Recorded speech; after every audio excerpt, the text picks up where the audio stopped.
प्रेम से बोलिए विष्णु भगवान की जय। प्यारे भक्तों, आइए आज श्रवण करते हैं बृहस्पतिवार बृहस्पति देव की व्रत कथा। प्राचीन काल की बात है। किसी राज्य में एक बड़ा प्रतापी और दानी राजा राज्य करता था।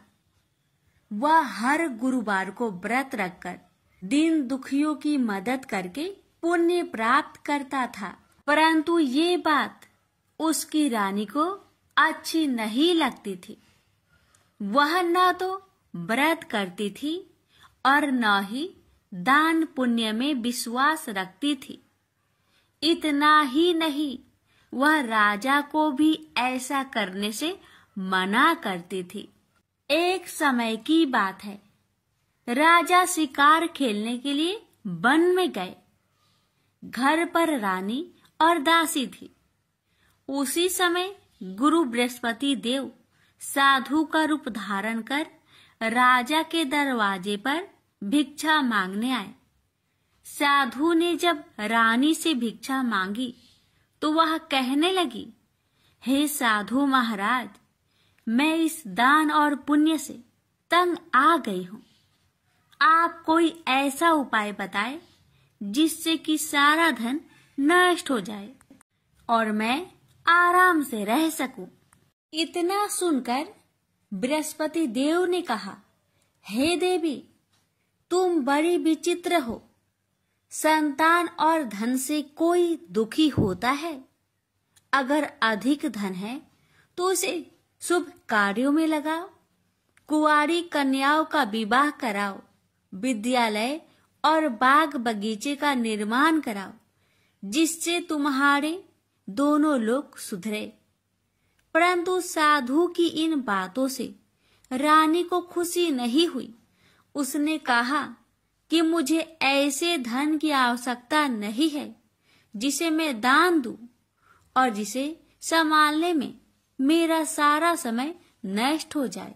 तब साधु ने कहा, अगर तुम्हारी ऐसी इच्छा है तो मैं जैसा तुम्हें बताता हूँ तुम वैसा ही करना।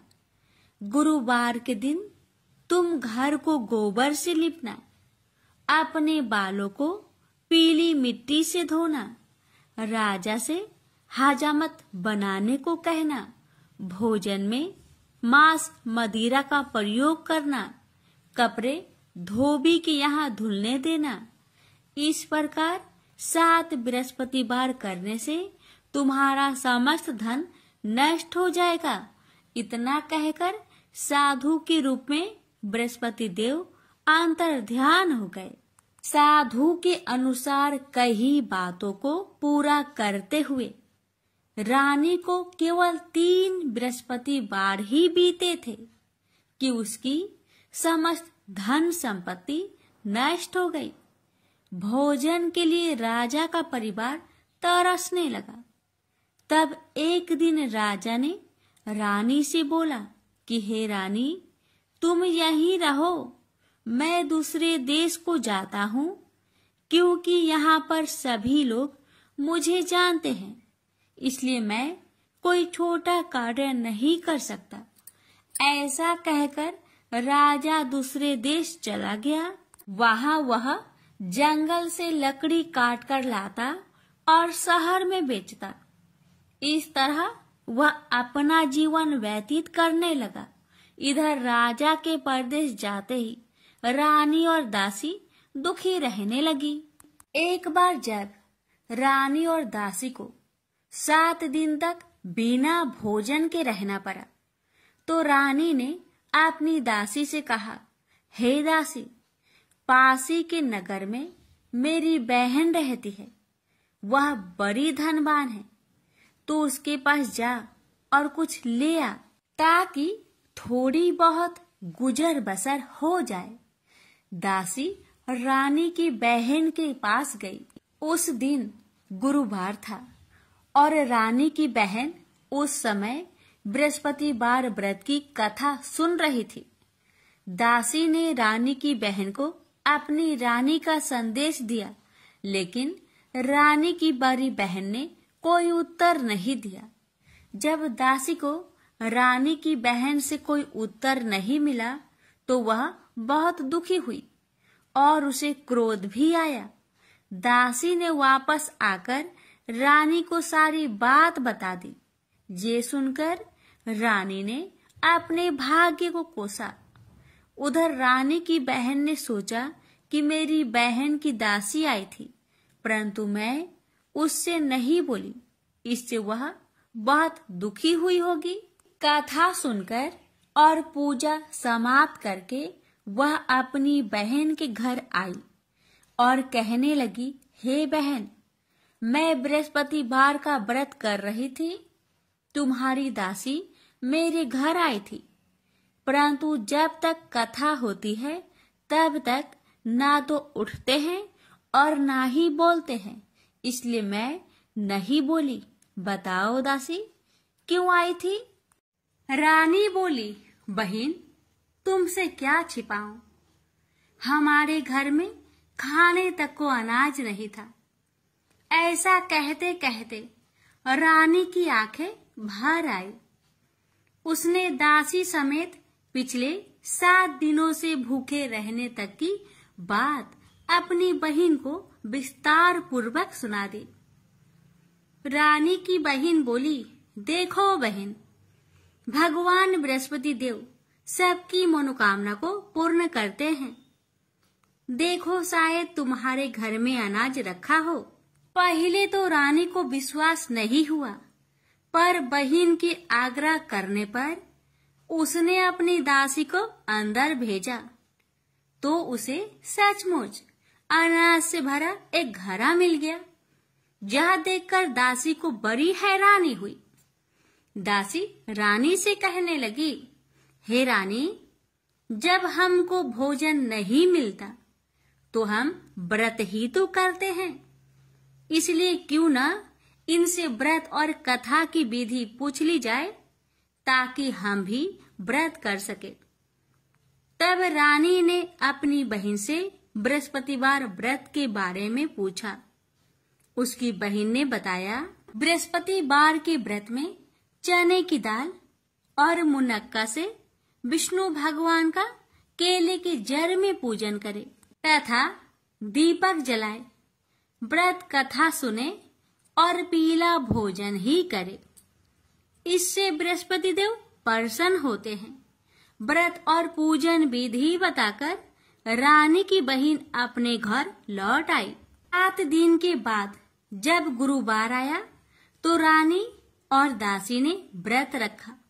घुड़सार में जाकर चना और गुड़ लेकर आई। फिर उससे केले की जड़ तथा विष्णु भगवान का पूजन किया। अब पीला भोजन कहाँ से आए? इस बात को लेकर दोनों बहुत दुखी थे।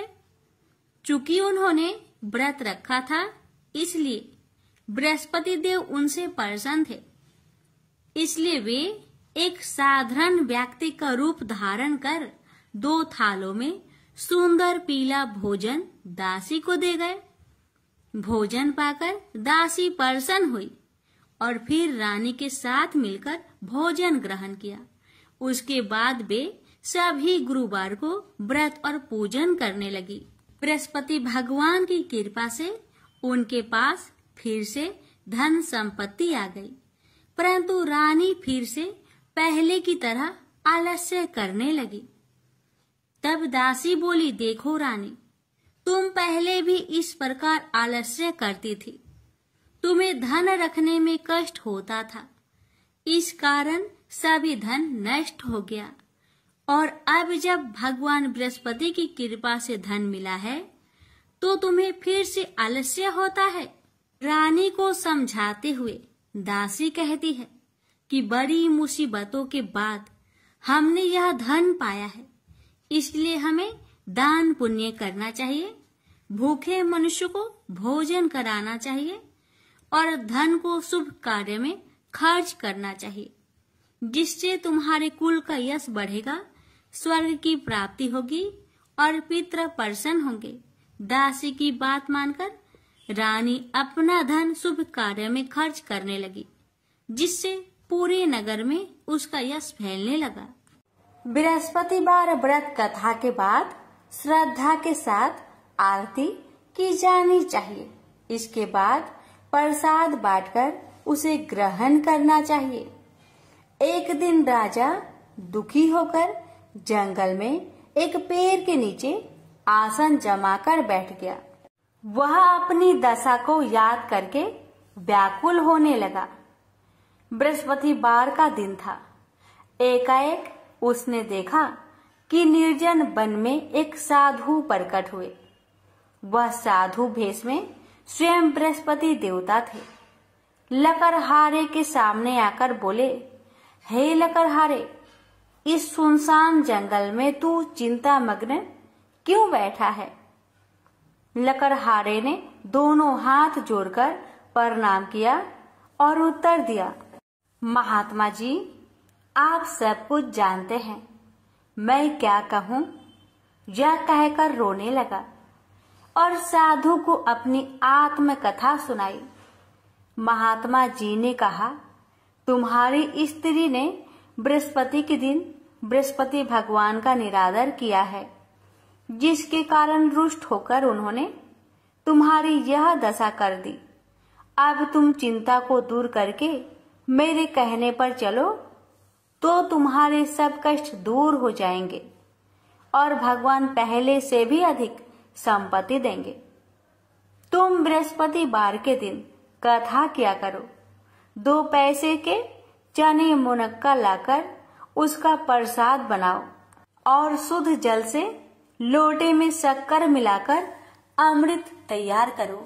कथा के पश्चात अपने सारे परिवार और सुनने वाले प्रेमियों में अमृत व प्रसाद बांटकर आप भी ग्रहण करो। ऐसा करने से भगवान तुम्हारी सब मनोकामनाएं पूरी करेंगे। साधु के ऐसे वचन सुनकर लकड़हारा बोला, हे प्रभु, मुझे लकड़ी बेचकर इतना पैसा नहीं मिलता जिससे भोजन के उपरांत कुछ बचा सकूं। मैंने रात्रि में अपने स्त्री को व्याकुल देखा है और मेरे पास कुछ भी नहीं जिससे मैं उसकी खबर मंगा सकूं। साधु ने कहा, हे लकड़हारे, तुम किसी बात की चिंता मत करो। बृहस्पति के दिन तुम रोजाना की तरह लकड़ियां लेकर शहर को जाओ। तुम्हारे रोज से दुगुना धन प्राप्त होगा, जिससे तुम भली भांति भोजन कर लोगे तथा बृहस्पति देव की पूजा का सामान भी आ जाएगा। इतना कहकर साधु अंतर्ध्यान हो गए।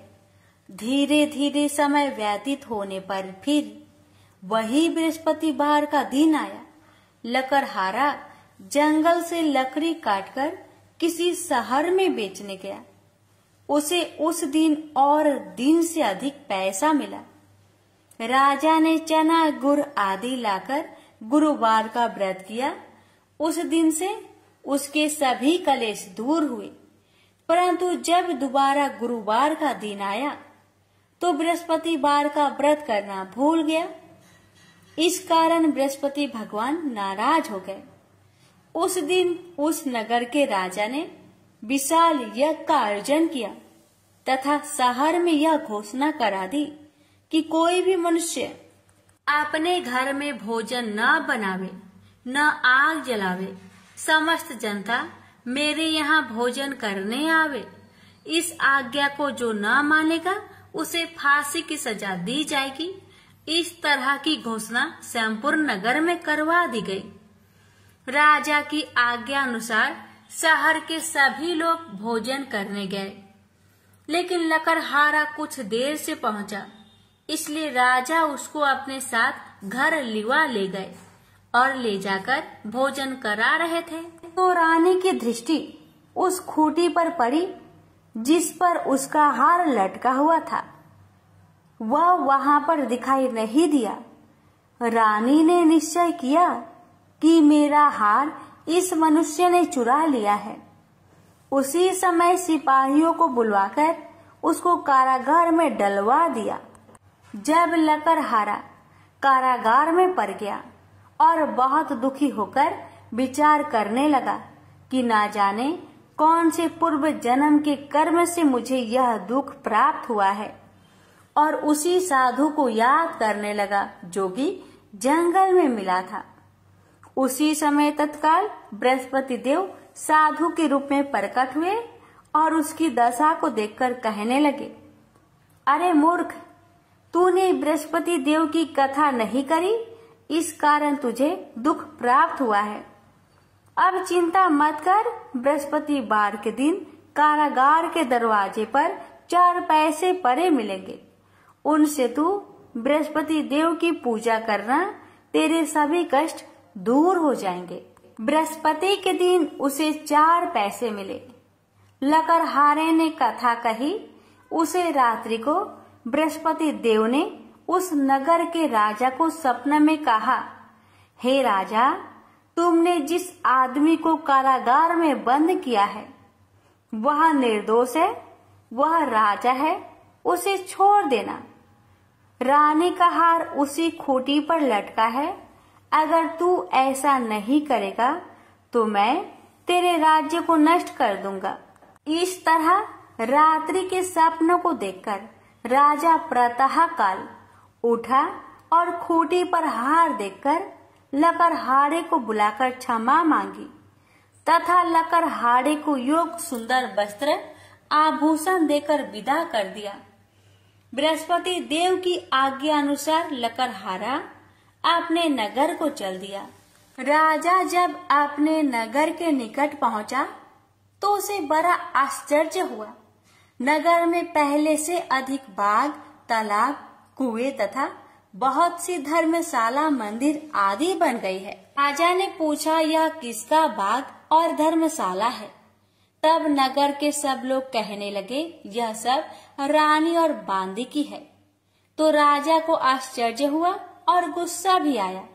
जब रानी ने यह खबर सुनी कि राजा आ रहे हैं तो उन्होंने बांदी से कहा कि हे दासी, देख, राजा हमको कितनी बुरी हालत में छोड़ गए थे। हमारी ऐसी हालत देखकर वह लौट न जाए, इसलिए तू दरवाजे पर खड़ी हो जा। आज्ञा अनुसार दासी दरवाजे पर खड़ी हो गई। राजा आए तो उन्हें अपने साथ लिवा लाई। तब राजा ने क्रोध करके अपनी रानी से पूछा कि यह धन तुम्हें कैसे प्राप्त हुआ? तब उन्होंने कहा, हमें यह सब धन बृहस्पति देव के इस व्रत के प्रभाव से प्राप्त हुआ है। राजा ने निश्चय किया कि 7 रोज बाद तो सभी बृहस्पति देव का पूजन करते हैं, परंतु मैं प्रतिदिन दिन में 3 बार कहानी तथा रोज व्रत किया करूंगा। अब हर समय राजा ने दुपट्टे में चने की दाल बांधी रहती तथा दिन में 3 बार कहानी कहता। एक रोज राजा ने विचार किया कि चलो अपनी बहन के यहाँ हो आवे। इस तरह निश्चय कर राजा घोड़े पर सवार हो अपनी बहन के यहाँ को चलने लगा। मार्ग में उसने देखा कि कुछ आदमी एक मुर्दे को लिए जा रहे हैं। उन्हें रोककर राजा कहने लगा, अरे भाइयों, मेरी बृहस्पति देव की कथा सुन लो। वे बोले, लो, हमारा तो आदमी मर गया है, इसको अपनी कथा की परी है। परंतु कुछ आदमी बोले, अच्छा कहो, हम तुम्हारी कथा भी सुनेंगे। राजा ने दाल निकाली और जब कथा आधी हुई थी कि मुर्दा हिलने लग गया और जब कथा समाप्त हो गई तो राम राम करके मनुष्य उठकर खड़ा हो गया। आगे मार्ग में उसे एक किसान खेत में हल चलाता मिला। राजा ने उसे देख और उससे बोले, अरे भैया, तुम मेरी बृहस्पतिवार की कथा सुन लो। किसान बोला, जब तक मैं तेरी कथा सुनूंगा तब तक 4 हरैया जोत लूंगा। जा अपनी कथा किसी और को सुनाना। इस तरह राजा आगे चलने लगा। राजा के हंसते ही बैल पछाड़ खाकर गिर गए तथा किसान के पेट में बड़ी जोर का दर्द होने लगा। उस समय उसकी माँ रोटी लेकर आई। उसने जब यह देखा तो अपने पुत्र से सब हाल पूछा और बेटे ने भी सभी हाल कह दिया। तो बुढ़िया दौड़ी दौड़ी उस घोड़ सवार के पास गई और उससे बोली कि मैं तेरी कथा सुनूंगी, तू अपनी कथा मेरे खेत पर चलकर ही कहना। राजा ने बुढ़िया के खेत पर जाकर कथा कही। इसके सुनते ही वह बैल उठ खड़ा हुई तथा किसान के पेट का दर्द भी बंद हो गया। राजा अपनी बहन के घर पहुंचा। बहन ने भाई की खूब मेहमानी की। दूसरे रोज प्रातःकाल राजा जागा तो वह देखने लगा कि सब लोग भोजन कर रहे हैं। राजा ने अपनी बहन से कहा, ऐसा कोई मनुष्य है जिसने भोजन नहीं किया हो? मेरी बृहस्पतिवार की कथा सुन ले। बहन बोली, हे भैया, यह देश ऐसा ही है कि पहले यहाँ लोग भोजन करते हैं, बाद में अन्य काम करते हैं। अगर कोई पड़ोस में हो तो देख आऊं। वह ऐसा कहकर देखने चली गई, परंतु उसे कोई ऐसा व्यक्ति नहीं मिला जिसने भोजन न किया हो। अतः वह एक कुम्हार के घर गई जिसका लड़का बीमार था। उसे मालूम हुआ कि उनके यहाँ 3 रोज से किसी ने भोजन नहीं किया है। रानी ने अपने भाई की कथा सुनने के लिए कुम्हार से कहा। वह तैयार हो गया। राजा ने जाकर बृहस्पतिवार की कथा कही, जिसको सुनकर उसका लड़का ठीक हो गया। अब तो राजा की प्रशंसा होने लगी। एक रोज राजा ने अपनी बहन से कहा कि हे बहन, हम अपने घर को जाएंगे, तुम भी तैयार हो जाओ। राजा की बहन ने अपनी सास से कहा। सास ने कहा, हाँ चली जा, परंतु अपने लड़कों को मत ले जाना, क्योंकि तेरे भाई के कोई औलाद नहीं है। बहन ने अपने भैया से कहा, हे भैया, मैं तो चलूंगी पर कोई बालक नहीं जाएगा। राजा बोला, जब कोई बालक नहीं चलेगा तब तुम ही क्या करोगी? बड़े दुखी मन से राजा अपने नगर को लौट आया। राजा ने अपनी रानी से कहा, हम निरवंशी है, हमारा मुंह देखने का धर्म नहीं है और कुछ भोजन आदि नहीं किया। रानी बोली, हे प्रभु, बृहस्पति देव ने हमें सब कुछ दिया है, वह हमें औलाद अवश्य देंगे। उसी रात को बृहस्पति देव ने राजा से सपने में कहा, हे राजा, उठ, सभी सोच त्याग दे, तेरी रानी गर्भ से है। राजा को यह बात सुनकर बड़ी खुशी हुई। 9वें महीने में उसके गर्भ से एक सुंदर पुत्र पैदा हुआ। तब राजा बोला, हे रानी, स्त्री बिना भोजन के रह सकती है, पर बिना कहे नहीं रह सकती। जब मेरी बहन आवे तुम उससे कुछ मत कहना। रानी ने सुनकर हाँ कर दिया। जब राजा की बहन ने यह शुभ समाचार सुना तो वह बहुत खुश हुई तथा बधाई लेकर अपने भाई के यहाँ आई। तभी रानी ने कहा, घोड़ा चढ़कर तो नहीं आई, गधा चढ़ी आई। राजा की बहन बोली, भाभी, मैं इस प्रकार न कहती तो तुम्हें औलाद कैसे मिलती? बृहस्पति देव ऐसे ही हैं, ऐसी जिसके मन में कामनाएं हैं सभी को पूर्ण करते हैं। जो सदा भावना पूर्वक बृहस्पतिवार का व्रत करता है एवं कथा पढ़ता अथवा सुनता है, दूसरों को सुनाता है, बृहस्पति देव उसकी सभी मनोकामना पूर्ण करते हैं। तो प्रेम से बोलिए, बृहस्पति भगवान की जय हो। कथा अच्छी लगे तो वीडियो को लाइक शेयर करें। चैनल पर पहली बार आए हैं तो चैनल को सब्सक्राइब करें। एक समय की बात है, नैमिषारण्य तीर्थ में सौनकादि 88,000 ऋषियों ने श्री सूत जी से पूछा, हे प्रभु, इस कलयुग में वेद विद्या रहित मनुष्य को प्रभु भक्ति किस प्रकार मिल सकती है तथा उनका उद्धार कैसे होगा? हे मुनि श्रेष्ठ, कोई ऐसा तप बताइए जिससे थोड़े समय में ही पुण्य मिले और मनोवांछित फल भी मिल जाए। इस प्रकार की कथा सुनने की हम इच्छा रखते हैं। सर्व शास्त्रों के ज्ञाता सूत जी बोले, हे वैष्णवों, मैं पूज्य आप सभी ने प्राणियों के हित की बात पूछी है, इसलिए मैं एक श्रेष्ठ व्रत को आप लोगों को बतलाऊंगा, जिसे नारद जी ने लक्ष्मी नारायण जी से पूछा था और लक्ष्मीपति ने मुनि श्रेष्ठ नारद जी से कहा था। आप सब इसे ध्यान से सुनिए। एक समय की बात है, योगीराज नारद जी दूसरों के हित की इच्छा लिए अनेकों लोकों में घूमते हुए मृत्यु लोक में आ पहुंचे। यहाँ उन्होंने अनेक योनियों में जन्मे प्राय सभी मनुष्यों को अपने कर्मों द्वारा अनेकों दुख से पीड़ित देखा। उनका दुख देख नारद जी सोचने लगे कि कैसा यत्न किया जाए जिसके करने से निश्चित रूप से मानव के दुखों का अंत हो जाए। इसी विचार पर मनन करते हुए वह विष्णु लोक में गए। वह देवों के इस भगवान नारायण की स्तुति करने लगे, जिनके हाथों में शंख, चक्र, गदा और पद्म थे, गले में वरमाला पहने हुए थे। स्तुति करते हुए नारद जी बोले, हे भगवान, आप अत्यंत शक्ति से संपन्न हैं। मन तथा वाणी भी आपको नहीं पा सकती है। आपका यदि मध्य तथा अंत नहीं है, निर्गुण स्वरूप सृष्टि के कारण भक्तों के दुख को दूर करने वाले आपको मेरा नमस्कार है। नारद जी की स्तुति सुन विष्णु भगवान बोले, हे मुनि श्रेष्ठ, आपके मन में क्या बात है? आप किस काम के लिए पधारे हैं, उसे निसंकोच कहो। इस पर नारद मुनि बोले कि मृत्यु लोक में अनेक योनियों में जन्मे मनुष्य अपने कर्मों के द्वारा अनेकों दुख से दुखी हो रहे हैं।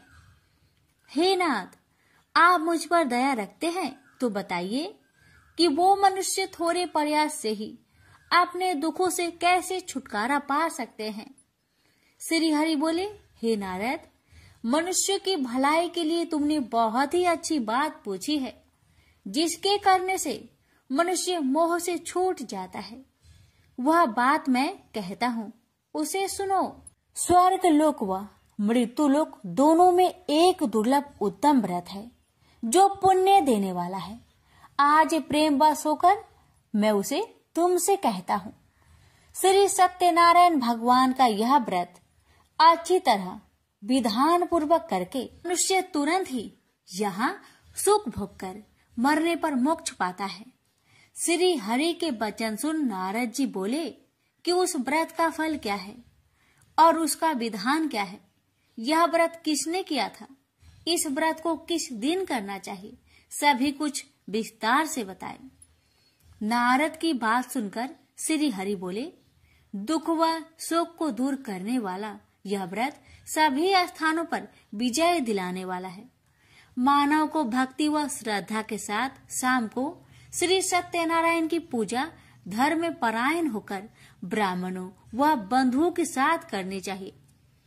भक्ति भाव से ही नैवेद्य केले का फल, घी, दूध और गेहूं का आटा सवाया ले।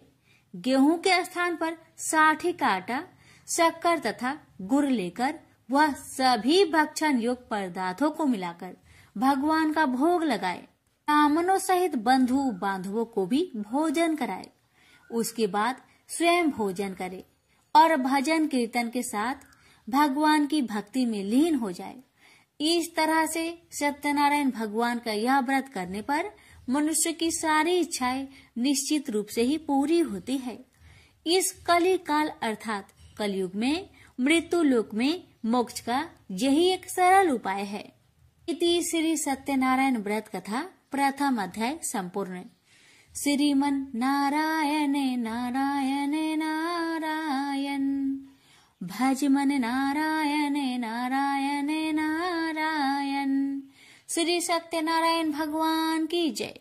सूत जी बोले, हे ऋषियों, जिसने पहले समय में इस व्रत को किया था उसका इतिहास कहता हूँ, ध्यान से सुनो। सुंदर काशीपुरी नगरी में एक अत्यंत निर्धन ब्राह्मण रहता था। भूख प्यास से परेशान हुआ धरती पर घूमता रहता था। ब्राह्मणों से प्रेम करने वाले भगवान ने एक दिन ब्राह्मण का भेष धारण कर उसके पास जाकर पूछा हे ब्रीप, नित्य दुखी होकर तुम पृथ्वी पर क्यों घूमते हो? दीन ब्राह्मण बोला, मैं निर्धन ब्राह्मण हूँ, भिक्षा के लिए धरती पर घूमता हूँ। हे भगवान, यदि आप इसका कोई उपाय जानते हो तो बताइए। वृद्ध ब्राह्मण कहता है कि सत्यनारायण भगवान मनोवांछित फल देने वाले हैं, इसलिए तुम उनका पूजन करो। इसे करने से मनुष्य सभी दुखों से मुक्त हो जाता है। वृद्ध ब्राह्मण बनकर आए सत्यनारायण भगवान उस निर्धन ब्राह्मण को व्रत का सारा विधान बताकर अंतर्ध्यान हो गए। ब्राह्मण मन ही मन सोचने लगा कि जिस व्रत को वृद्ध ब्राह्मण करने को कह गया है, मैं उसे जरूर करूंगा। यह निश्चय करने के बाद उसे रात में नींद नहीं आई। वह सवेरे उठकर सत्यनारायण भगवान के व्रत का निश्चय कर भिक्षा के लिए चला गया। उस दिन निर्धन ब्राह्मण को भिक्षा में बहुत धन मिला, जिससे उसने बंधु बांधवों के साथ मिलकर श्री सत्यनारायण भगवान का व्रत संपन्न किया। भगवान सत्यनारायण का व्रत संपन्न करने के बाद वह निर्धन ब्राह्मण सभी दुखों से छूट गया और अनेक प्रकार की संपत्तियों से युक्त हो गया। उसी समय से यह ब्राह्मण हर माह इस व्रत को करने लगा। इस तरह से सत्यनारायण भगवान के व्रत को जो भी मनुष्य करेगा, वह सभी प्रकार के पापों से छूटकर मोक्ष को प्राप्त होगा। जो मनुष्य इस व्रत को करेगा, वह भी सभी दुखों से मुक्त हो जाएगा। सूत जी बोले कि इस तरह से नारद जी से नारायण जी का कहा हुआ श्री सत्यनारायण व्रत को मैंने तुमसे कहा। हे ब्रीपो, मैं अब और क्या कहूँ? ऋषि बोले, हे मुनिवर, संसार में उस ब्रीप से सुनकर और किस किस ने इस व्रत को किया, हम सब इस बात को सुनना चाहते हैं। इसके लिए हमारे मन में श्रद्धा का भाव है। सूत जी बोले, हे मुनियों, जिस जिसने इस व्रत को किया है वह सब सुनो। एक समय वही ब्रीप धन व ऐश्वर्य के अनुसार अपने बंधु बांधवों के साथ इस व्रत को करने को तैयार हुआ। उसी समय एक लकड़ी बेचने वाला बूढ़ा आदमी आया और लकड़ियां बाहर रखकर अंदर ब्राह्मण के घर में गया। प्यास से दुखी वह लकड़हारा उनको व्रत करते देख ब्रीप को नमस्कार कर पूछने लगा कि आप यह क्या कर रहे हैं तथा इसे करने से क्या फल मिलेगा, कृपया मुझे भी बताइए। ब्राह्मण ने कहा कि सब मनोकामनाओं को पूरा करने वाला यह सत्यनारायण भगवान का व्रत है। इनकी कृपा से ही मेरे घर में धन्य धान्य आदि की वृद्धि हुई है। ब्रीप से सत्यनारायण व्रत के कथा के बारे में जानकर लकड़हारा बहुत प्रसन्न हुआ।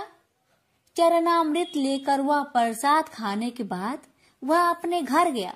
लकड़हारे ने अपने मन में संकल्प किया कि आज लकड़ी बेचने से जो धन मिलेगा उसी से श्री सत्यनारायण भगवान का उत्तम व्रत करूंगा। मन में इस विचार को ले बूढ़ा आदमी सिर पर लकड़ियां रख उस नगर में बेचने गया जहां धनी लोग ज्यादा रहते थे।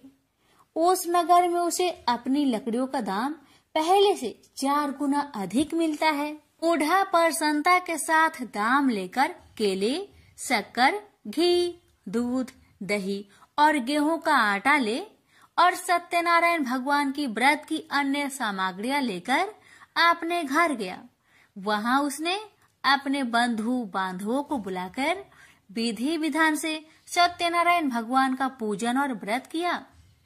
इस व्रत के प्रभाव से वह बूढ़ा लकड़हारा धन पुत्र आदि से युक्त होकर संसार के समस्त सुख भोग अंत काल में बैकुंठ धाम को चला गया। इति श्री सत्यनारायण व्रत कथा 2 अध्याय संपूर्ण। श्रीमन नारायणे नारायणे नारायणे भज मन नारायणे नारायणे नारायणे। श्री सत्यनारायण भगवान की जय। सूत जी बोले, हे श्रेष्ठ मुनियों, अब आगे की कथा कहता हूँ। पहले समय में उल्कामुख नाम का एक बुद्धिमान राजा था। वह सत्य वक्ता और जितेंद्रिय था। प्रतिदिन देव स्थानों पर जाता और निर्धनों को धन देकर उनके कष्ट दूर करता था। उसकी पत्नी कमल के समान मुख वाली तथा सती साध्वी थी। भद्रशिला नदी के तट पर उन दोनों ने श्री सत्यनारायण भगवान का व्रत किया। उसी समय साधु नाम का एक वैश्य आया। उसके पास व्यापार करने के लिए बहुत सा धन भी था। राजा को व्रत करते देखकर वह विनय के साथ पूछने लगा, हे राजन, भक्ति भाव से पूर्ण होकर आप यह क्या कर रहे हैं? मैं सुनने की इच्छा रखता हूँ, तो आप मुझे बताए। राजा बोले, हे साधु, अपने बंधु बांधवों के साथ पुत्र आदि की प्राप्ति के लिए एक महाशक्तिमान श्री सत्यनारायण भगवान का व्रत व पूजन कर रहा हूँ। राजा के वचन सुन साधु आदर से बोला, हे राजन, मुझे इस व्रत का सारा विधान कहिए। आपके कथा अनुसार मैं भी इस व्रत को करूँगा। मेरी भी संतान नहीं है और इस व्रत को करने से निश्चित रूप से मुझे संतान की प्राप्ति होगी। राजा से व्रत का सारा विधान सुनकर व्यापार से निवृत्त हो वह अपने घर गया। साधु वैश्य ने अपनी पत्नी को संतान देने वाले इस व्रत का वर्णन कह सुनाया और कहा कि जब मेरी संतान होगी तब मैं इस व्रत को करूँगा। साधु ने इस तरह के वचन अपनी पत्नी लीलावती से कहे। एक दिन लीलावती पति के साथ आनंदित हो सांसारिक धर्म में प्रवृत्त होकर सत्यनारायण भगवान की कृपा से गर्भवती हो गई। 10वें महीने में उसके गर्भ से एक सुंदर कन्या ने जन्म लिया। दिनों दिन वह ऐसे बढ़ने लगी जैसे कि शुक्ला पक्ष का चंद्रमा बढ़ता है। माता पिता ने अपनी कन्या का नाम कलावती रखा। एक दिन लीलावती ने मीठे शब्दों में अपने पति को याद दिलाया कि आपने सत्यनारायण भगवान के जिस व्रत को करने का संकल्प किया था उसे करने का समय आ गया है। आप इस व्रत को करिए।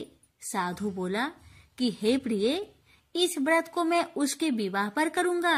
इस प्रकार अपनी पत्नी को अवशासन देकर वह नगर को चला गया।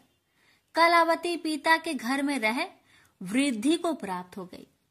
साधु ने एक बार नगर में अपनी कन्या को सखियों के साथ देखा तो तुरंत ही दूत को बुलवाया और कहा कि मेरी कन्या की योग वर देखकर आओ।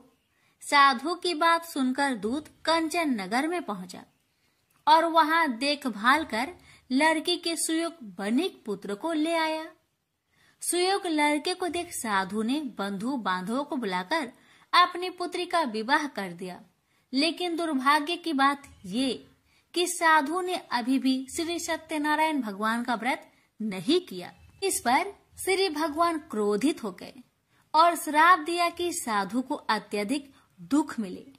अपने कार्य में कुशल साधु बनिया जमाई को लेकर समुद्र के पास स्थित होकर रत्नासारपुर नगर में गया। वहां जाकर दामाद ससुर दोनों मिलकर चंद्रकेतु राजा के नगर में व्यापार करने लगे। एक दिन भगवान सत्यनारायण की माया से एक चोर राजा का धन चुराकर भाग रहा था। उसने राजा के सिपाहियों को अपना पीछा करते देख चुराया हुआ धन वहां रख दिया जहां साधु अपने जमाई के साथ ठहरा हुआ था। राजा के सिपाहियों ने साधु वैश्य के पास राजा का धन पड़ा देखा तो वह ससुर जमाई दोनों को बांधकर प्रसन्नता से राजा के पास ले गए और कहा कि उन दोनों चोरों को हम पकड़ लाए हैं, आप आगे की कार्रवाई की आज्ञा दे। राजा की आज्ञा से उन दोनों को कठिन कारावास में डाल दिया गया और उनका सारा धन भी उनसे छीन लिया गया। श्री सत्यनारायण भगवान के शराप से साधु की पत्नी भी बहुत दुखी हुई। घर में जो धन रखा था उसे चोर चुरा ले गए। शारीरिक तथा मानसिक पीड़ा व भूख प्यास से अति दुखी हो अन्न की चिंता में कालावती के ब्राह्मण के घर गई। वहां उसने श्री सत्यनारायण भगवान का व्रत होते देखा। फिर कथा भी सुनी। वह प्रसाद ग्रहण कर वह रात को घर वापस आई। माता ने कलावती से पूछा कि हे पुत्री, अब तक तुम कहाँ थी? तेरे मन में क्या है? कलावती ने अपने माता से कहा, हे माता, मैंने एक ब्राह्मण के घर में श्री सत्यनारायण भगवान का व्रत देखा है। कन्या के वचन सुन लीलावती भगवान की पूजन की तैयारी करने लगी। लीलावती ने परिवार व बंधुओं सहित सत्यनारायण भगवान का पूजन किया और उनसे वर मांगा कि मेरे पति तथा जमाई शीघ्र घर आ जाए। साथ ही यह भी प्रार्थना की कि हम सबका अपराध क्षमा करे। श्री सत्यनारायण भगवान इस व्रत से संतुष्ट हो गए और राजा चंद्रकेतु को सपने में दर्शन दे कहा कि हे राजन, तुम उन दोनों वेश्या को छोड़ दो और तुमने उनका जो धन लिया है उसे वापस कर दो। अगर ऐसा नहीं किया तो मैं तुम्हारा धन, राज्य व संतान सभी को नष्ट कर दूंगा। राजा को यह सब कहकर वह अंतर्ध्यान हो गए। अतः काल सभा में राजा ने अपना सपना सुनाया। फिर बोले कि बानिक पुत्र को कैद से मुक्त कर सभा में लाओ। दोनों ने आते ही राजा को प्रणाम किया। राजा मीठी बानी से बोला, हे महानुभावो, भाग्यवश ऐसा कठिन दुख तुम्हें प्राप्त हुआ है, लेकिन अब तुम्हें कोई भय नहीं है। ऐसा कह राजा ने उन दोनों को नए वस्त्र भूषण भी पहनाए और जितना धन उनका लिया था उससे 2 गुना धन वापस कर दिया। दोनों वेश्या अपने घर को चल दिए। श्री सत्यनारायण व्रत कथा का 3रा अध्याय संपूर्ण। श्रीमन नारायण नारायण नारायण, भज मन नारायण नारायण नारायण। श्री सत्यनारायण भगवान की जय। सूत जी बोली, वेश्या ने मंगलाचार कर अपनी यात्रा आरंभ की और अपने नगर की ओर चल दिया। उसके थोड़ी दूर जाने पर एक दंड वेशधारी श्री सत्यनारायण ने उनसे पूछा, हे साधु, तेरी नाव में क्या है? अभिमानी बानिक हंसता हुआ बोला, हे दंडी, आप क्यों पूछते हो? क्या धन लेने की इच्छा है? मेरी नाव में तो बेल व पत्ते भरे हुए हैं। वैश्या के कठोर वचन सुन भगवान बोले, तुम्हारा वचन सत्य हो। दंडी ऐसे वचन कहे वहां से दूर चले गए। कुछ दूर जाकर समुद्र के किनारे बैठ गए। दंडी के जाने के बाद साधु वैश्या ने नित्य क्रिया के पश्चात नाव को ऊंची उठते देखकर अचंभा माना और नाव में बेल पत्ते आदि देख वह मूर्छित हो जमीन पर गिर पड़ा। मूर्छा खोलने पर वह अत्यंत शोक में डूब गया।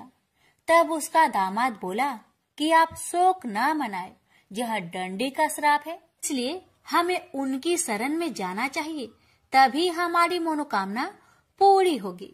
दामाद की बात सुनकर वह दंडी के पास पहुंचा और अत्यंत भक्ति भाव नमस्कार करके बोला, मैंने आपसे जो असत्य वचन कहे थे उनके लिए मुझे क्षमा दे। ऐसा कहकर महान शोकातुर हो रोने लगा। दंडी भगवान बोले, हे बानिक पुत्र, मेरी आज्ञा से बार बार तुम्हें दुख प्राप्त हुआ है। तू मेरी पूजा से विमुख हुआ। साधु बोला, हे भगवान, आपकी माया से ब्रह्मा आदि देवता भी आपके रूप को नहीं जानते, तब मैं अज्ञानी कैसे जान सकता हूँ? आप प्रसन्न होइए, अब मैं सामर्थ्य के अनुसार आपकी पूजा करूंगा। मेरी रक्षा करो और पहले के समान नौका में धन भर दो। साधु वैश्य के भक्ति पूर्वक वचन सुनकर भगवान प्रसन्न हो गए और उसकी इच्छा अनुसार वरदान देकर अंतर्ध्यान हो गए। ससुर जमाई जब नाव पर आए तो नाव धन से भरी हुई थी। फिर वही अपने अन्य साथियों के साथ सत्यनारायण भगवान का पूजन कर अपने नगर को चल दिए। जब नगर के नजदीक पहुँचे तो दूत को घर पर खबर करने के लिए भेज दिया। दूत साधु की पत्नी को प्रणाम कर कहता है कि मालिक अपने दामाद सहित नगर के निकट आ गए हैं। दूत की बात सुन साधु की पत्नी लीलावती ने बड़े हर्ष के साथ सत्यनारायण भगवान का पूजन कर अपनी पुत्री कलावती से कहा कि मैं अपने पति के दर्शन को जाती हूँ, तू कार्य पूर्ण कर शीघ्र आ जाना। माता के ऐसे वचन सुन कलावती जल्दी में प्रसाद छोड़ अपने पति के पास चली गई। प्रसाद की अवज्ञा के कारण श्री सत्यनारायण भगवान रुष्ट हो गए और नाव सहित उसके पति को पानी में डुबो दिए। कलावती अपने पति को वहां ना पाकर रोती हुई जमीन पर गिर गई। नौका को डूबा हुआ देख वह कन्या को रोता देख साधु दुखी होकर बोला कि हे प्रभु, मुझसे तथा मेरे परिवार से जो भूल हुई है उसे क्षमा करे। साधु के दीन वचन सुनकर श्री सत्यनारायण भगवान प्रसन्न हो गए और आकाशवाणी हुई, हे साधु, तेरी कन्या मेरे प्रसाद को छोड़कर आई है, इसलिए उसका पति अदृश्य हो गया है। यदि वह घर जाकर प्रसाद खाकर लौटती है तो इसे उसका पति अवश्य मिलेगा। ऐसी आकाशवाणी सुन कलावती घर पहुंचकर प्रसाद खाती है और फिर आकर अपने पति के दर्शन करती है। उसके बाद साधु अपने बंधु बांधवों सहित श्री सत्यनारायण भगवान का विधि विधान से पूजन करता है। इस लोक का सुख भोग वह अंत में स्वर्ग जाता है। इति श्री सत्यनारायण व्रत कथा चतुर्थ अध्याय संपूर्ण। श्रीमन नारायणे नारायणे नारायणे भज मन नारायणे नारायणे नारायण। श्री सत्यनारायण भगवान की जय। श्री सूत जी बोले, हे ऋषियों, मैं और भी एक कथा सुनाता हूँ, उसे भी ध्यान पूर्वक सुनो। प्रजा पालन में लीन तुंगध्वज नाम का एक राजा था। उसने भी भगवान का प्रसाद त्याग कर बहुत ही दुख प्राप्त किया। एक बार वन में जाकर वन्य पशुओं को मारकर वह बर के पेड़ के नीचे आया। वहां उसने ग्वालों को भक्ति भाव से अपने बंधुओं सहित सत्यनारायण भगवान का पूजन करते देखा। अभिमान बस राजा ने उन्हें देखकर भी पूजा स्थान में नहीं गया, ना ही उसने भगवान को नमस्कार किया।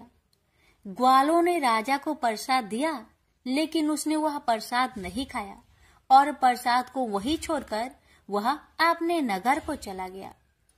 जब वह नगर में पहुंचा तो वहां सब कुछ तहस नहस हुआ पाया, तो वह शीघ्र ही समझ गया कि यह सब भगवान ने ही किया है। वह दोबारा ग्वालों के पास पहुंचा और विधि पूर्वक पूजा कर प्रसाद खाया, तो श्री सत्यनारायण भगवान की कृपा से सब कुछ पहले जैसा हो गया। दीर्घ काल तक सुख भोगने के बाद मरोना उपरांत उसे स्वर्ग लोक की प्राप्ति हुई। तो मनुष्य परम दुर्लभ इस व्रत को करेगा तो भगवान सत्यनारायण की अनुकंपा से उसे धन्य धान्य की प्राप्ति होगी। निर्धन धनी हो जाता है और भय मुक्त हो जीवन जीता है। संतानहीन मनुष्य को संतान सुख मिलता है और सारे मनोरथ पूर्ण होने पर मानव अंत काल में वैकुंठ धाम को जाता है। सूत जी बोले, जिन्होंने पहले इस व्रत को किया है, अब उनके दूसरे जन्म की कथा कहता हूँ। वृद्ध संतानंद ब्राह्मण ने सुदामा का जन्म लेकर मोक्ष की प्राप्ति की। लकरहारे ने अगले जन्म में निषाद बनकर मोक्ष प्राप्त किया। उल्कामुख नाम का राजा दशरथ होकर वैकुंठ को गए। साधु नाम के वैश्य ने मोर ध्वज बनकर अपने पुत्र को आड़े से चीरकर मोक्ष पाया। महाराज तुंगध्वज ने स्वयंभू होकर भगवान में भक्ति युक्त हो कर्म कर मोक्ष पाया। श्री सत्यनारायण व्रत कथा का 5वां अध्याय संपूर्ण हुआ। श्रीमन नारायण नारायण नारायण भज मन नारायण नारायण नारायण। श्री सत्यनारायण भगवान की जय।